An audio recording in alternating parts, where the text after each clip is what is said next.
देश दुनिया की तमाम बड़ी खबरों के लिए UKM 24 सब्सक्राइब करना ना भूलें और साथ ही बेल आइकन को जरूर दबाएं। एक बार प्रेम से बोलिए बागेश्वर धाम की। दोस्तों, मध्य प्रदेश के छतरपुर जिले के ग्राम गढ़ा में स्थित श्री बालाजी के प्रसिद्ध तीर्थ स्थल बागेश्वर धाम के युवा संत धीरेन्द्र कृष्ण शास्त्री आज किसी पहचान की मोहताज नहीं है।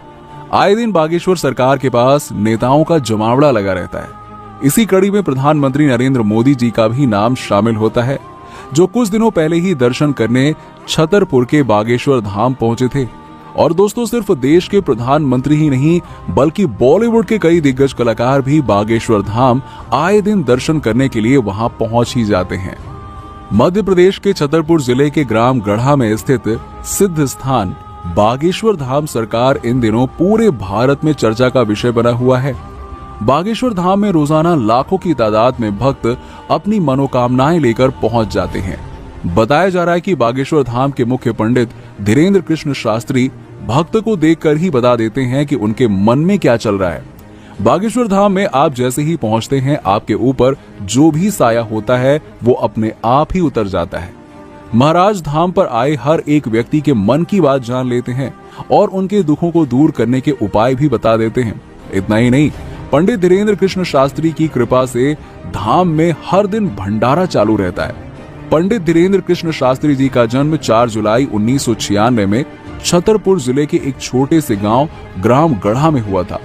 पंडित धीरेन्द्र कृष्ण शास्त्री का बचपन यहीं उनके गांव गढ़ा में बीता। बताया जाता है कि वो बचपन से ही बहुत धीर और दयालु थे। धीरेन्द्र कृष्ण शास्त्री का जन्म एक सामान्य परिवार में हुआ था। उनके पिता का नाम राम करपाल गर्ग था। उनकी माताजी का नाम सरोज गर्ग है। उनके दादाजी का नाम भगवान दास गर्ग है। पंडित धीरेन्द्र शास्त्री जी के दादाजी बहुत अच्छे विद्वान थे। वो निर्मोही अखाड़े से जुड़े हुए थे। पंडित धीरेन्द्र कृष्ण शास्त्री अपने दादाजी को ही अपना गुरु मानते थे और उन्होंने ही उन्हें रामायण और भगवत गीता का अध्ययन करना सिखाया। पंडित धीरेन्द्र कृष्ण शास्त्री एक गरीब परिवार से थे, इसलिए उनको उच्च शिक्षा प्राप्त नहीं हो पाई। वो सरकारी स्कूल में ही पढ़े। पंडित धीरेन्द्र कृष्ण शास्त्री ने 8वीं तक की पढ़ाई अपने गांव में ही की। इसके बाद की पढ़ाई के लिए वो 5 किलोमीटर पैदल चलकर गंज में आते थे। उन्होंने 12वीं तक की पढ़ाई गंज से ही की थी और BA प्राइवेट किया। इसके बाद वो समाज सेवा और मानव सेवा में लग गए और पढ़ाई छोड़ दी। बताया जाता है कि पंडित धीरेन्द्र कृष्ण शास्त्री का परिवार बहुत गरीब था। उनके भाई और बहन भी साथ साथ रहते थे। पंडित धीरेन्द्र कृष्ण शास्त्री ने 9 साल की उम्र से ही बालाजी सरकार की सेवा करना शुरू कर दिया था। उनसे पहले उनके दादाजी बालाजी सरकार का दरबार चलाया करते थे और धीरे धीरे वो 12 साल की उम्र से हनुमान जी की कृपा से भागवत गीता का प्रवचन देने लगे और वहीं बालाजी के दरबार में साधना किया करते थे। इसी साधना का उन पर ऐसा असर हुआ कि बालाजी की कृपा से उन्हें अनेकों सिद्धियां प्राप्त हुई। राम बोलो, सीताराम सब लोग, सीताराम सीताराम।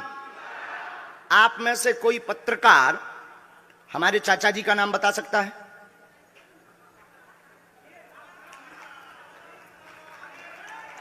बोलिए बोलिए बोलिए। आप में से कोई पत्रकार हमारे बल्कि चाचा जी का नाम उस पे भी है, संस्कार टीवी पे, कोई बता सकता है? बोलो बोलो, वरना आज के बाद अंधविश्वासी कहना बंद कर देना। क्या बता सकते हो? अब आप पत्रकारों में जिनके चाचा का नाम भृगुनाथ तिवारी हो वो आ जाए।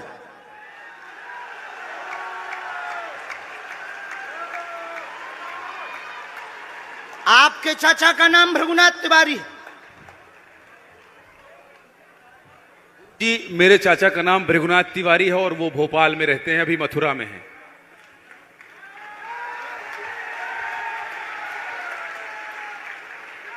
आज लेकिन हमने लास्ट अनुमति ली है अपने बालाजी से। क्या तुमने पहले बताया?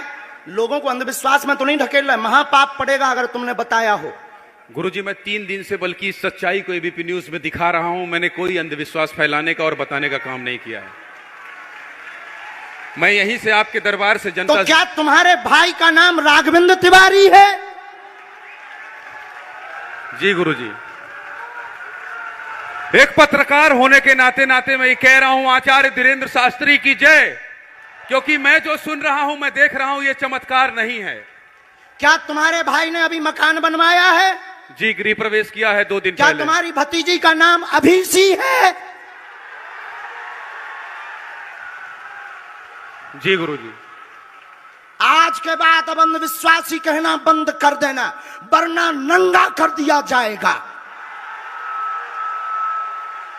हम हनुमान जी के सेवक हैं, ललकार कर करते हैं कि हमने संतों की चरणों की तपस्या सीखी और सन्यासी बाबा की कृपा को पाया है।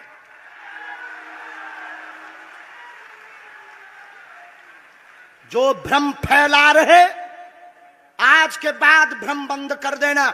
और आज के बाद हम किसी को प्रमाण पत्र नहीं देंगे, न सफाई देंगे, ये शपथ गद्दी से खा रहे हैं।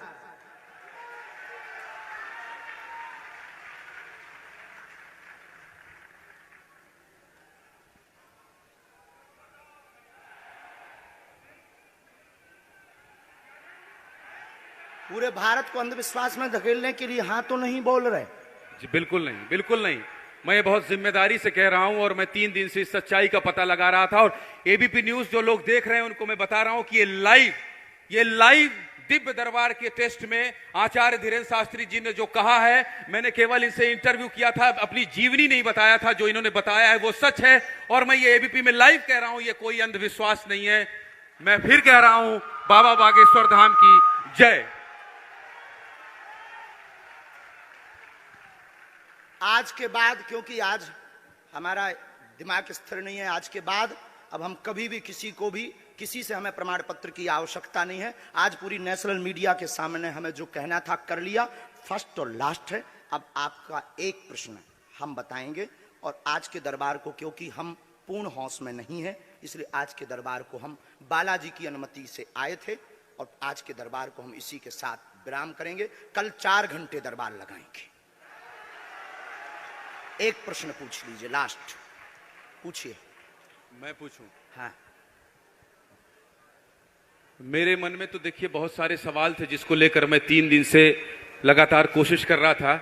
मैं इसी मीडिया में, इसी पत्रकारिता क्षेत्र में और क्या कर सकता हूं, क्योंकि मैं देश और समाज के लिए सेवा करना चाहता हूं, इसी फील्ड में रहकर। उसको लेकर पदोन्नति का प्रश्न है, कृपा होगी पत्रकार में, इस मंत्र का जाप करें, आशीर्वाद है।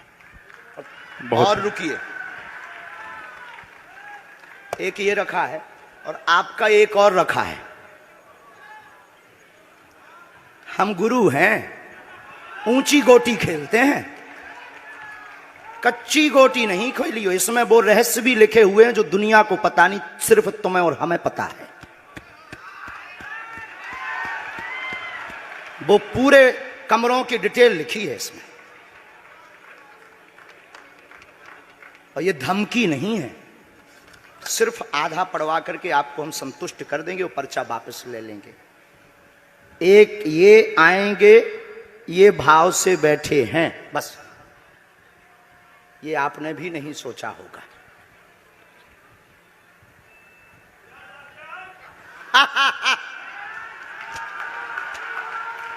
और ये हम पहले से गोटी रखे थे कि इस गोटी को भी हम मारेंगे।